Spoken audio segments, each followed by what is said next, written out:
আল্লাহর নবী ডাইনি তাকাইলেন না, বামে তাকান নাই। আল্লাহর নবী আসমানের দিকে তাকাইলেন। এই খেলাটা কে খেলতেছে আমি নবী জানবার চাই।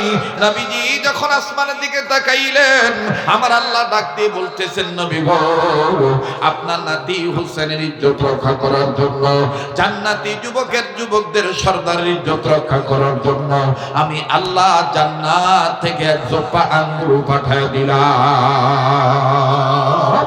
আমরা গুনাহগার হই আল্লাহ, আমরা গুনাহগার হই আল্লাহ। বলেন, আমরা গুনাহগার হই আল্লাহ, আমরা গুনাহগার। দয়া করে গুনাহগুলি মাফ করে দাও, তোমার নামে গফুর গফার। আমরা গুনাহগার হই আল্লাহ।